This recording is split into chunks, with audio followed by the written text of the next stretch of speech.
Hi everyone, welcome back to Salesforce Velocity course.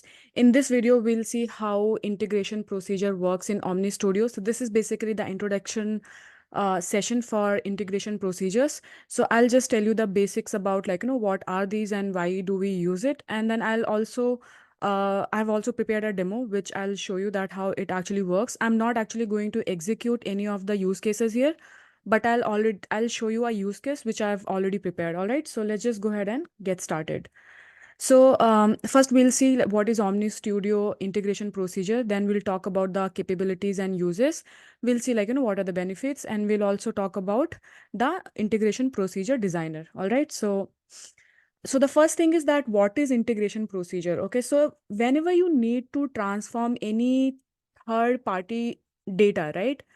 And you also have to make sure that there is no user interaction required. Okay, so basically you are moving the workload from client to server, right? Because if there is no interaction required, then there is no point of keeping the load at client side, correct? So by client side here I mean is omniscript. All right, so if there is any processing required which can be performed in the backend, okay, then that is the point where you can use integration procedures. All right, so these the highlighted properties are the three main properties of integration procedures. Okay, so the first thing is that it's declarative. That means that you can create integration procedures in Omni Studio by just using drag and drop tools, right? So there are in Omni Studio, if you have already checked out Omni Studio, then there are certain actions, groups, and all those elements or components already available. So you can just use drag and drop elements in order to create your integration procedure. Okay. The second thing is server side processing. So as I said, right, if there is anything that you want to execute or you want to process where there is no user interaction required, so for that you can use integration procedure, okay, for any server side processing. Okay, the next thing is multiple actions in a single server call. What it means is that, let's say if you are working on an omniscript, and at one point of time, let's say there are multiple processes wherein you have to take more number of trips to the server side, as in, let's say if you are querying the data from Salesforce, or let's say you are also calling your Apex class. So there could be multiple processes where which you might be executing to make a server call, right? So when you are using integration procedure, everything happens at once. So multiple actions can be done in a single server call, right? So this basically reduces the number of server trips that you're making, right? Which generally slower down the performance. But in this case, it will make the performance better because it will be making a single server call and it will execute all the actions that you would have mentioned inside your integration procedure. All right.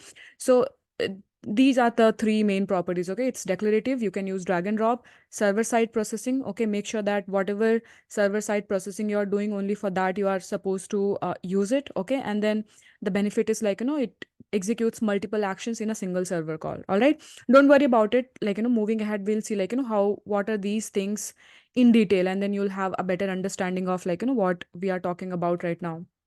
So these are the three main uses when you are supposed to use integration procedure. So whenever you need to access and transform data from a third party source, this third party source could be any data source, right? Even though if you have to access data from an API, or let's say you want to access data from Apex class, or even from like Salesforce, right? So in all those cases you can still use integration procedure. Okay, and you have to make sure that there is no user interaction required. Okay, so basically just for the server processing, okay, server side processing. And it also helps in reducing the workload from client to server. Okay, so this is one of the screenshots that I've taken from Salesforce documentation. All right. So it shows that integration procedures handle multiple data sources, right? So as I mentioned that if you are using integration procedure, right, that means it can take the input either from Salesforce or from any API call, or anything that is not these two. Let's say if you're calling an Apex class. So if you know a little bit about OmniScripts, then you would know that if you want to query data from Salesforce, then we use data raptor. Okay, so that is what this diagram means, right? So let's say if in your integration procedure, if you want to use the data source which is nothing but your Salesforce. So in that case, you would be using Data Raptor. And in Data Raptor, there are different actions available, right? Either it can be Data Raptor extract, or it can be Data Raptor turbo extract, right? Different kind of data Raptor interfaces are available, but everything is to mainly either fetch data from Salesforce or to save data from Salesforce, right? Then the second thing is HTTP action, right? So if you want to if you have a data source for which you have to make out an API call, then this is also available in the actions in your integration procedure designer, which you can use in order to take the data source from an external system using the API. Okay.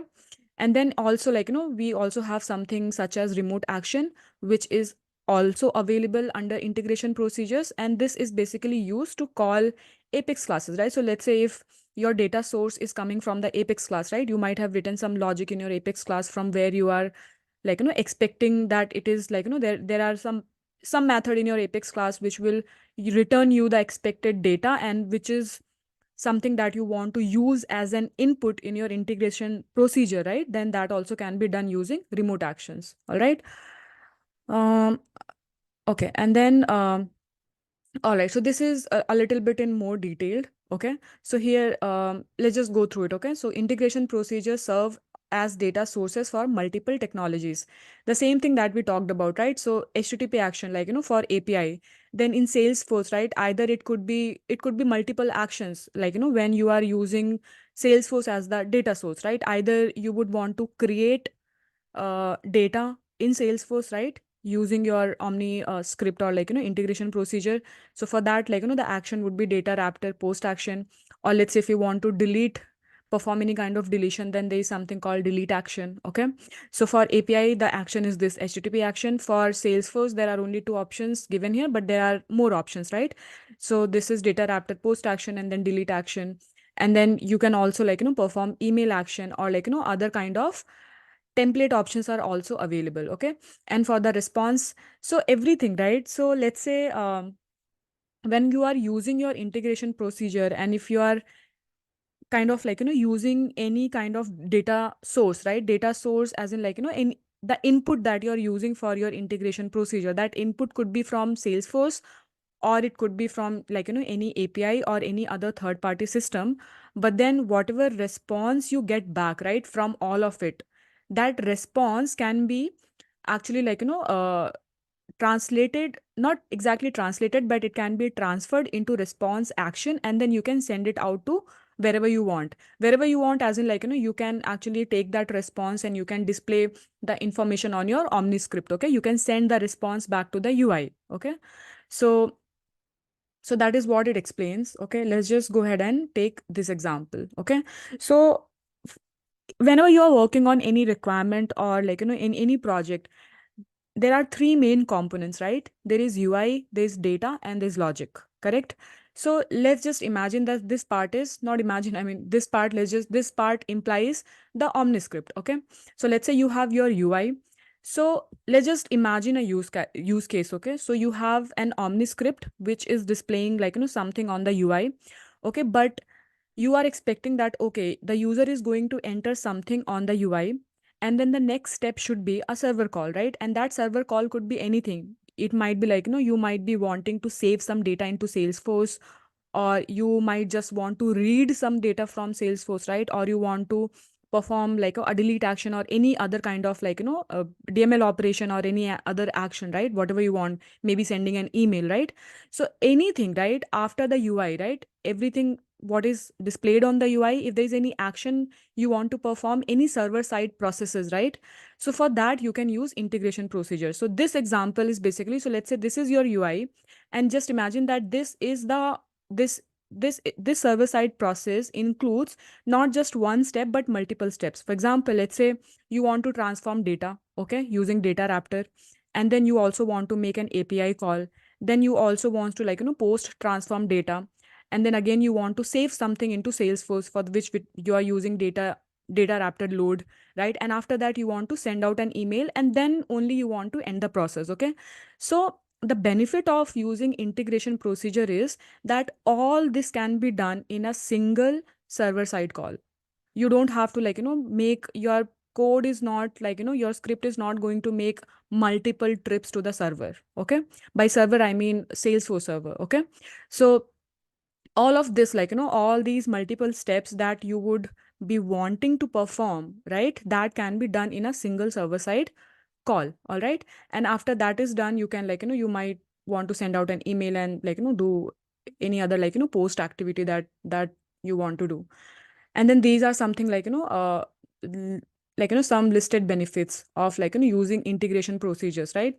So just like, before we read, we go through this, just imagine that, like, whenever you want to, let's just take an example of API call, right? So whenever you have like a third party, right, and you want to access some data, or let's say, like, you want to send some, like, updated data from Salesforce to that third party system, right? So we know, right, that for that we write Apex code, right? Like, we will define the HTTP method and, like, the whole process of writing the code, right? And for that, the implementation time is higher, right? It's not that you can just get everything done within an hour or so, right? I mean, it might take a day or two to get everything done and then test everything, right? So if you compare uh, integration procedures with writing an Apex class, then you will understand this better, right? That why is it more beneficial? So first point is that it is just drag and drop actions, right? So if you want to make any call, you don't have to write even a single piece of code, right? You can just, like, drag and drop. The only thing is that, like, you would have to, like, be really careful with the configurations, and which is pretty easy. You will see, right, when I'll demo the use case that I have prepared. The configuration is pretty easy. The only thing you have to care about is that how you are connecting each and every element on the integration procedure. Okay. But then you don't have to write the code, so it's just like, drag and drop actions. Then actions run synchronously, so this also can be, like, controlled. There are multiple options available in, like, OmniScript, while when you're, like, in your OmniScript, you can basically control, like, the, like, how the process is to be run. Okay.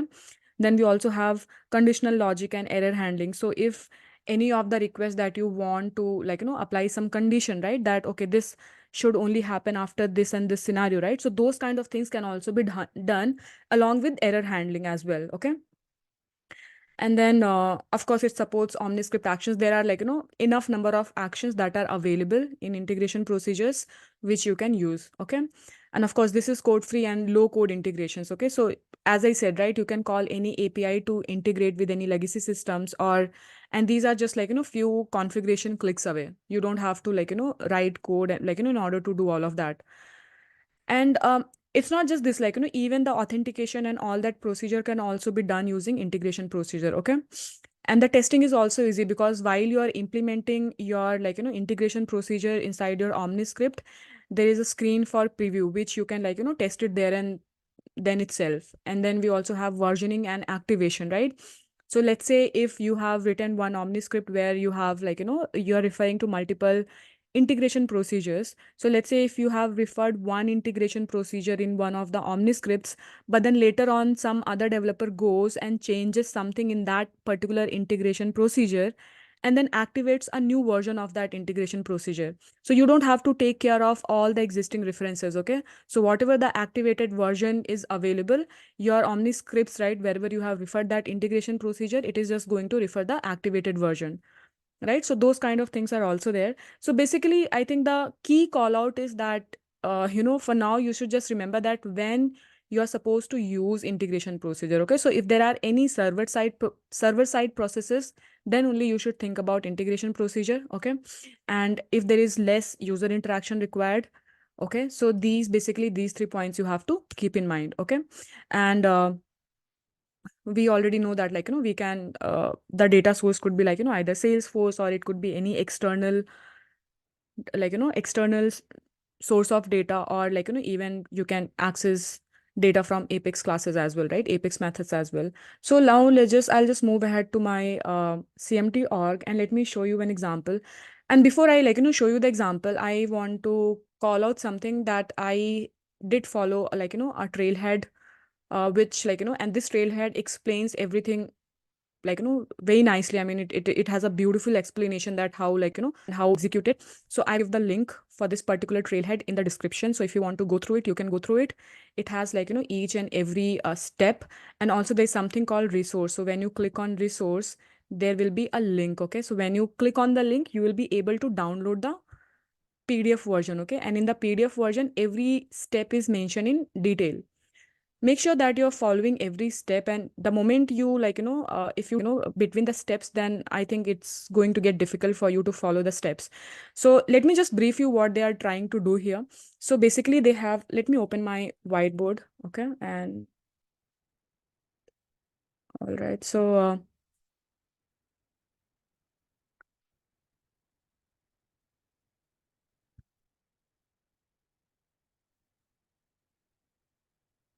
all right, so what they are trying to do is, so there is one Omniscript. Okay, sorry, let me change the pen. Okay. So there is one Omniscript, okay, and this is the UI for the Omniscript.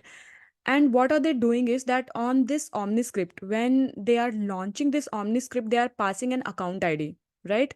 Which is nothing but a context ID. If you're not understanding what a context ID is, don't worry, okay? Just imagine that, okay, there is a screen, and in order to display the data, they are basically passing an account ID, okay? Could be any random account which is available in your org, okay? So they are passing a context ID, okay? Context ID, which is nothing but your account ID. Okay.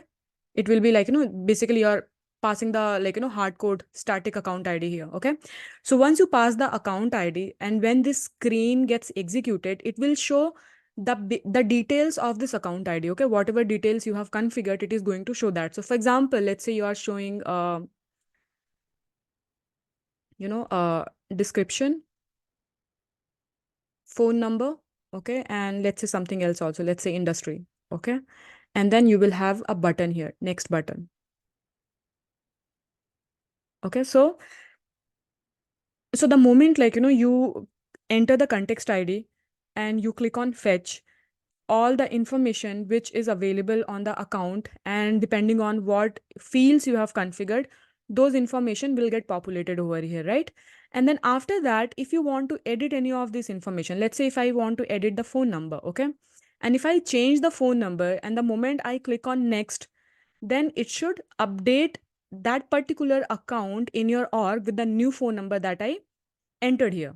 Okay. So basically what they are doing is they are uh, fetching account details. Okay. And then updating account details, right? These are the only two steps that they are doing. Okay. Now let me tell you something here. So the first step would be to create Omniscript, right? So we will go ahead and we will create Omniscript. I mean, I've already created, I'm not going to show it from scratch, maybe in the like, upcoming sessions, but just for the demo purpose, I'm telling you that what and all they have done. Okay. They have created an Omniscript, and then they have created an integration procedure to get account details. Okay. Get account details. And then after that, they have like, they have created another integration procedure to save account details. Okay. And if I break this down, okay, if I break this down, then what are they doing? So on your Omniscript, you will show the UI, right? But in your step two, right, when you're getting the account details, so now you would be thinking that how is even the integration procedure fetching the account details? So inside the integration procedure, they have called a data raptor. Okay. And that data raptor is fetching the account details, and it is passing the account details back to integration procedure. Okay. And this integration procedure from Omniscript passing the details to this particular integration procedure. Okay. Why this particular integration procedure is passing the details back to Omniscript? Because on Omniscript, you are showing the available details, right? Account description, phone number.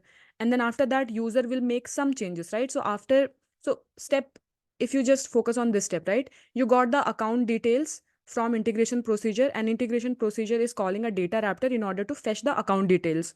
Once it has the account details, it will pass the details back to Omniscript. Okay. And then you will populate those details on the Omniscript, and then user will make some changes. Okay. And then that updated JSON is sent back to this integration procedure, which in turn calls another data raptor to save the account details in Salesforce. Okay. So again, like, if we go through it again, so basically in your OmniScript, you enter a context ID, right? Which is nothing but your account ID, right? Context ID. This is nothing but your account ID, correct? And after this, you are calling integration procedure. Integration procedure received this account ID, okay? It received this account ID. We'll see that how we have to pass the account ID, okay? So integration procedure received this account ID, and then it calls data raptor. Okay, which data raptor? A data raptor which can extract the information. So this integration procedure now, because it has the account ID, right? This will pass the account ID to the data raptor, and it will say that, okay, this is the account ID, fetch the details and give back to me. Okay, so this dr will have the account id and it will extract the information.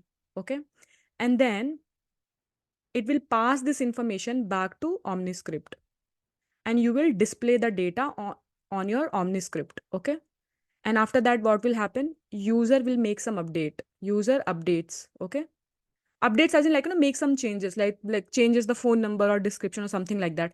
After this, in your OmniScript, you are again calling another integration procedure. Call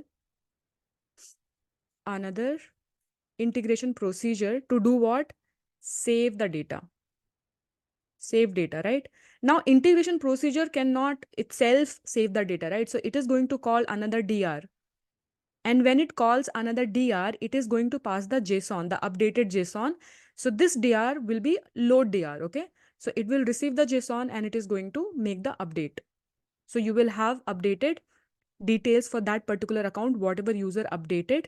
Okay, in your Salesforce org, right? So that is the whole thing that they are trying to execute in this scenario. Okay, now moving to the org, this is the OmniScript, all right?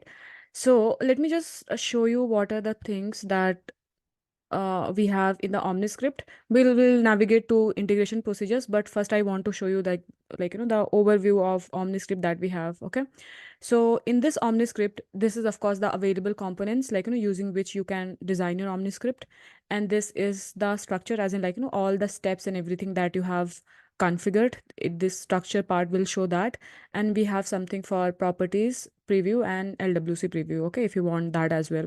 So in this OmniScript, the first thing that we are doing is we are getting account details, and then we are displaying those account details. And after user makes some changes, we are calling another integration procedure to update those details. Okay, so this first integration procedure is called to get the account details. Okay, once we get the account details, when user makes some changes, then we are calling another integration procedure to save those details. Okay, so let me quickly show you the preview, and I will also open an account and copy the ID, because I am going to pass the context ID, right, as we discussed in scenario.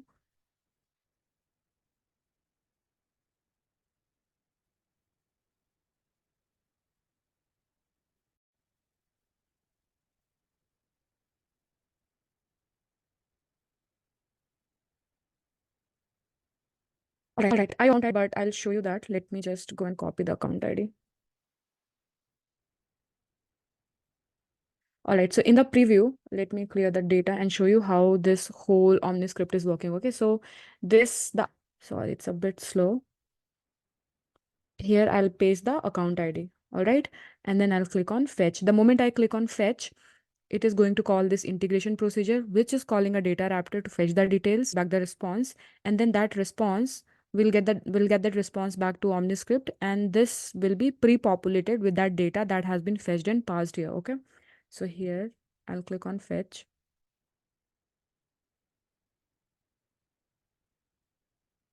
And this is the data for this particular account. Okay, this is the account ID that I had passed. Now if we make some changes, let's say, I'm changing it to the last digit, I'm updating it to 1. Okay, and when I click on next, okay, and just keep a look at the JSON. Okay, this was the previous phone number, right, ending with 9. Now I change it to 1. So if I click here, you can see, right, the JSON got updated. So this particular updated JSON, the moment I click on next, it will be the next step will be called, right? The next step here is to call the save account details integration procedure, right? And then that integration procedure is again calling another load data raptor to make the changes into this particular record in the org. Okay. So if I click on next, now I'll move to this particular account. Okay. And let's just see that if the account details got updated or not. This navigate is not working for some reason, so you can ignore that for now. I'll just navigate to the account and I'll show you, like, if so this is the account and this was the ID. Okay, this was the ID basically. So let me show you again. So copied the ID, paste it. And you can see the phone number here is updated to 1, okay, instead of 9, the last digit, right? So basically everything is happening, right? That we are entering the context ID, it is fetching the details, giving the response back in Omnistudio. We are populating the details, and then we are making some changes in the details. And then when we, like, call the integration procedure to save the details are getting saved as well in data source, right? So now let's just go back and check everything step by step, okay?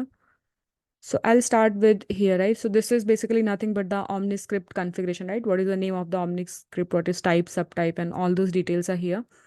And then the first step here is to get the account details, right? So when we launch this OmniScript, we are passing the context ID, right? We are not showing any UI, like, on the first step itself, right? In the first step, we are rather passing a context ID and then calling this integration procedure now, right? Now let's just go to this integration procedure and then check what this integration procedure is doing. So before that, let me just, yeah, here, right?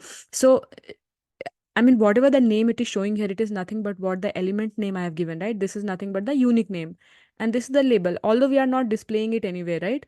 But here is the real integration procedure that we are calling. These are just the name that I have given, like, I mean, you can give it according to you, whatever makes sense to you, right? But then here is the integration procedure name. Sorry for the name is, like, little random, but whatever integration procedure you have written, you have to, this comes as a pick list. Okay, this version is activated, that is why it is not like, letting me edit it. But if I deactivate the version, I will be able to edit it, right? That is how it works. If you want to make some edit, either you clone the existing one, or if you want to, like, make changes to the already existing version, you have to deactivate the version and then make the changes. Okay, so I have already activated it, that is why it is coming like this. Otherwise this integration procedure is just like a pick list, right? So it will show all the integration procedures that are created in the system. All right, so this is the one that I have created to get the account details. Now let's just go to this integration procedure. And one more thing, right? So when we are calling this integration procedure, we are also supposed to pass the context ID, right? So context ID in our case is nothing but the account ID. So when I just, like, when I showed you like how it is working, the first thing that I did, I passed the context ID, which was nothing but the account ID, right? It was the account ID that I passed, right? So that account ID, I need to send it to integration procedure, right? Because when integration procedure calls the data raptor, it has to pass the account ID. Otherwise, raptor will not know which details to fetch, right? It needs some ID, right? As per the scenario, it will be needing an ID to fetch the details, right? So that is why when we are calling this integration procedure, in the extra payload, right? What else do you want to pass? In the extra payload, we are passing the account ID as the context ID. This is the merge syntax. Again, guys, I'm not going through, like, I am not, like, going to explain everything from scratch. If you are aware of merge syntax, then you will know what is it, like, why have we have put percentage. This is how you kind of, like, make use of merge syntax when you want to pass the values. Okay, so I hope you know all of that, and I'm also hoping that you are already aware of data raptor. If you don't know how data raptor works, then this session will make no sense to you, honestly. Okay, so here, like, when we are calling this integration procedure, we are passing in extra payload, because the JSON that I have, right? One more thing, right? Why we are calling it as extra payload, right? If I show you the preview one more time, see my response here, right? In the JSON, in the response, I only have name, phone, and description, right? But what I'm trying to pass to the integration procedure, I'm trying to pass the context ID, right? So context ID, I mean, the text that I have written is test context ID, right? Where is it? I think it's here. I mean, both are displaying the account ID. So either you can pass this one. I mean, as per your script, it will generate another ID. but context ID is anyway going to be there. So you can either pass context ID or the other ID that it creates. But the point I'm trying to make is that in your JSON, right, this is what your JSON is, right? But in your JSON, right, in your parent node, the ID is not part of your parent node, right? So then what will be the context ID? It is going to be extra payload, right? Because everything that you pass, right, from here omniscript to integration procedure or any other step, it depends, right, what your main JSON is, right, what your parent node is and what are the key and values inside it, right? But an ID is not part of it, right? That is why we have to pass the ID as extra payload, right? So let's just go back to the properties here. So that is the reason that when we are calling this integration procedure, we know that as part of the JSON that we have on the Omniscript, the ID is not part of that account parent node, right? That is why we are passing the context ID.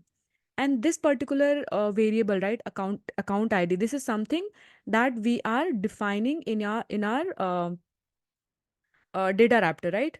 Because when in data raptor, when we are going to query, right, query from account, then we are defining a variable, right? So for example, select name, description, industry from account, where account ID is equals to this ID, right? So this account ID is nothing but a variable which is available in data raptor. All right. And I hope that now you understand why it is part of extra payload. All right. Now let's just move to this integration procedure. Okay.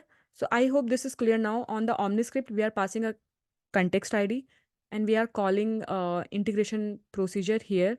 Okay. And we are passing the account ID, and just we are using the merge syntax, and we are using the context ID here. And we are calling the integration procedure. So now let's just go to the integration procedure. This integration procedure is this one, okay? This is the label, but the name of my the API name of my integration procedure is the one that it is showing here. Okay, this is the one. Like, it basically shows the type underscore subtype. So when I was creating this integration procedure, whatever I gave in type subtype, that is what it is. It shows in the pick list, right? So you do not get confused, or where is my integration procedure? I created with this name, but it is not showing.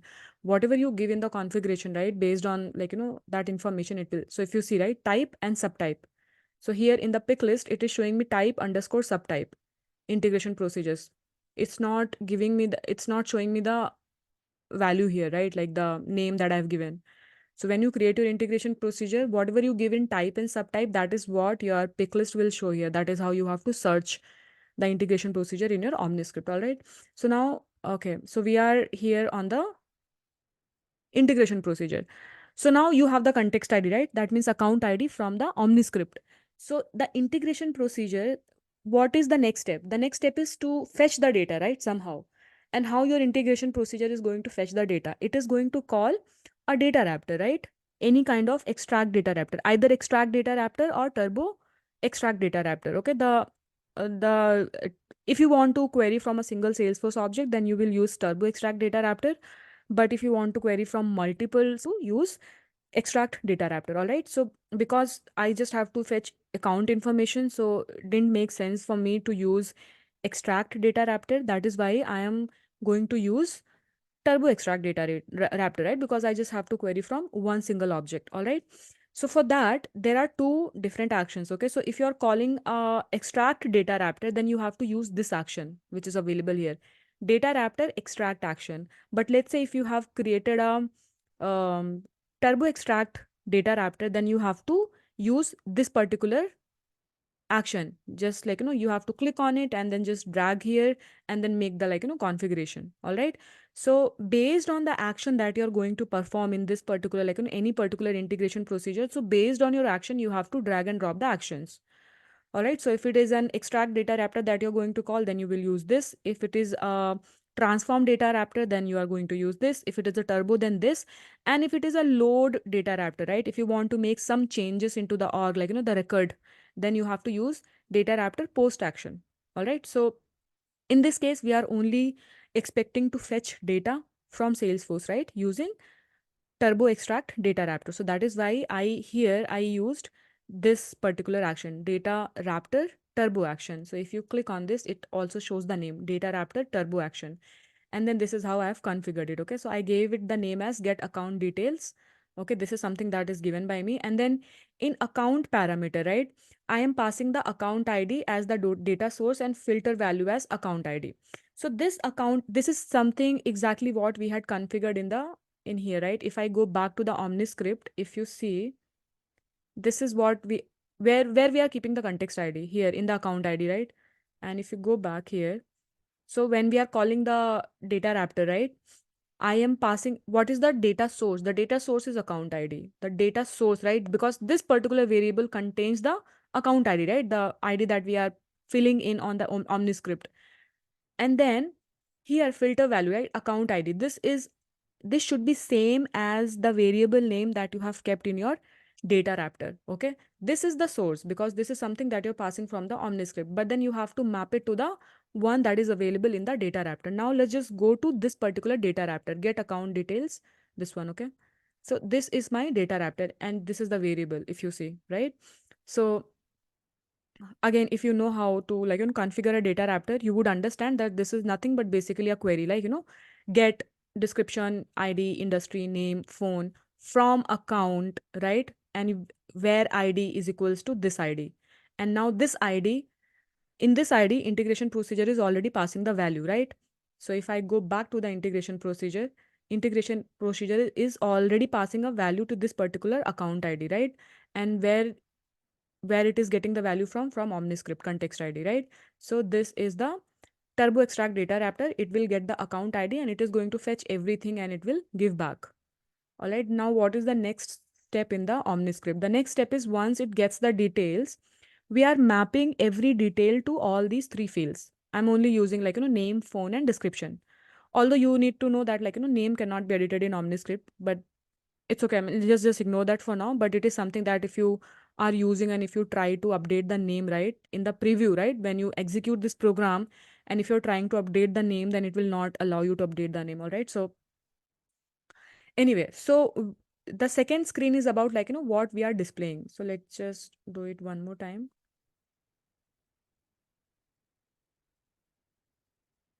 Right. So this pre-filling of data, right? So how we are pre-filling the data because we got the response, but then how we are displaying all these value in this particular step. This is showing as account because this is nothing but a step. Okay. You can see it is written as step. This is something that I have just renamed. If I show you the properties, the name of this step is account itself. Okay. I made it as account because I wanted to match it with the JSON because, and you have to do it, right? You have to match it with the JSON. Otherwise you will not get the result. All right. So, and then for element mapping, if I show you the, okay, let's just go back to the JSON. So whatever the name you have here, right, in your JSON, name, phone, description, whatever you have here, you have to give the same name to the respective element name, right? Otherwise it won't map and it won't display the data. So here see name, phone and description. So here in the name property, the element name is name. In the phone, the element name is phone. Description, the element name is description. I cannot if I change it to account description, then it will stop showing me the data because in the JSON I have kept it as description and not account description. So I hope you're getting it, right? So when you're mapping is make sure that your element name, right, the unique identifier, whatever you're giving here, if you want to pre-populate it with any data, then it should match with your the child node name in your JSON. All right. So this is step 2 where we are showing everything. And after this, if I change anything, right? So let's say this phone number, let me change the last digit to 2 from 1. And then when I click on next, it is going to execute this particular step, okay, which is nothing but calling the save account details integration procedure. So if I click on next, and this is my account for which I had passed the ID, okay. So from 1, it should now get updated to 2.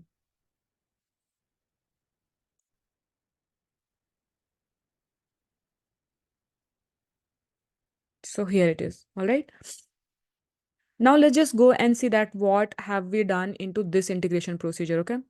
Because, and one more thing, okay? One more thing is, I already mentioned it, but I want to mention one more time. So let's say for now, just check the JSON, okay? JSON is showing this last digit as 2, right? But the moment I change it, okay, let me change it to, let's say 5. If I, now you can see the JSON got updated, right? So now this updated data, right? Whatever changes I make here, it is JSON is updating it in real time, right? It is getting updated in real time. Now this updated JSON, I have to pass to this integration procedure, right? Otherwise, how will the integration procedure will know about the changes, right? What are the changes made and what it needs to send to data raptor in order to tell it that okay, go ahead and make these changes in the record in Salesforce, right? So these updated JSON, I need to pass it to the integration procedure. What is the parent node of this JSON? The parent node is account, right? Or basically not exactly this, but the step name itself is account, right? What is the step name? Either you can check from here, or if you check from here, the node is going to be similar as what you have kept here, right? That is how it creates the JSON. So this is what I have to pass, right? So if you see this particular integration procedure, so first of all, this is the element name and field label that I have given, and you can give it whatever you want. But in the integration procedure, as I said, right, the integration procedure that you would have created specifically for this purpose, right, to save the details. So you have to search in this pick list and select that particular integration procedure. And again, it will not show here by name; it will show by type underscore subtype. Okay. So once you have that, if I all right, is there something that I'm missing here?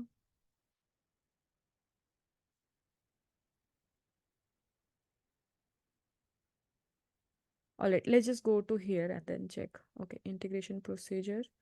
This is,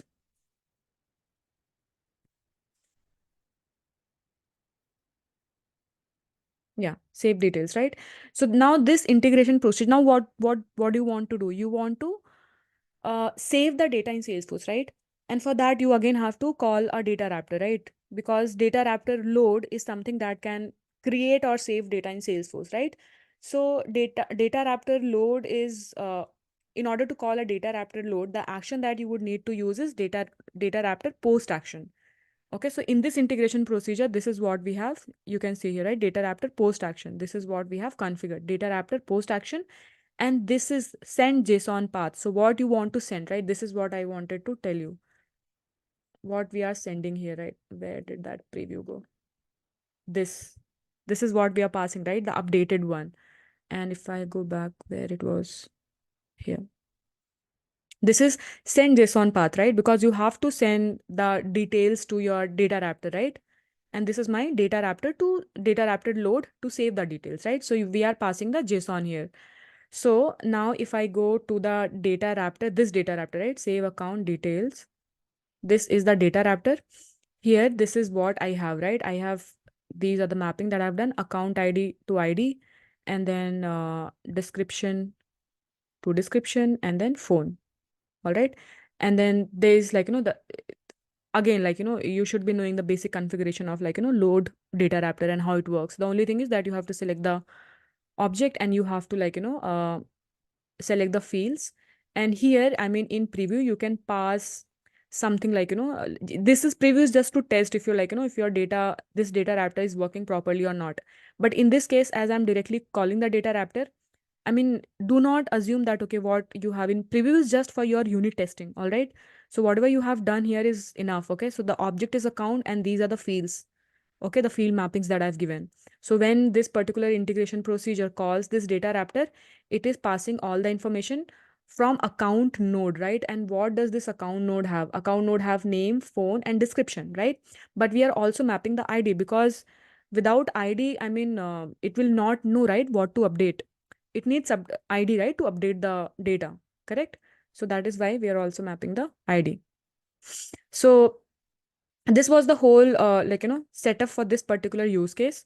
But you know what, if let's say that in this integration procedure and in this integration procedure, let's say there were multiple processes that you were doing inside one integration procedure. For example, okay, let's say after this one, right, after we user saved some changes to the account screen, changes something on the detail. After that, let's say you had to make multiple server calls. Just imagine that you have to also save the data and maybe you also had to call a third party in order to send these updated details. Let's just imagine that there were multiple steps involved which were doing server side processing. then all those steps you could have just included into this single integration procedure. So by that, what I want to make sure is that you understand that you if there are multiple server side processing involved, and if you're creating one integration procedure, inside that integration procedure you can do multiple things, and everything will be executed into in one server call, right? When when you launch your Omniscript, all right, and then if there is a integration procedure which has multiple actions, but then your Omniscript is going to just call once and everything will get executed in a single transition. So that is how happens in your Apex classes, right? That when you write an Apex class, right, when it gets executed, it is in one single transaction, right?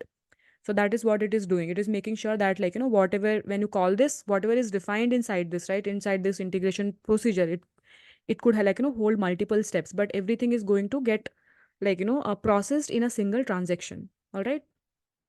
So this was the basic introduction of integration procedures.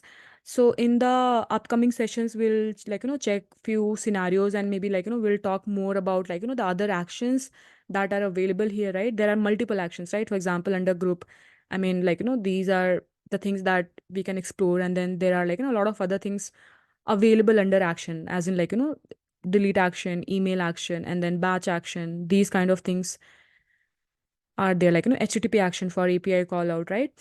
Remote action to call and Apex class, right? If you want to call an Apex method, then you have to use remote action, and when you're dragging and dropping remote action, then it will ask you for Apex class name and method name, right? And if you want to pass any parameters. So these are the all these actions are to be explored, so that you will have a better understanding, and you'll have a clear picture of when to use what, right?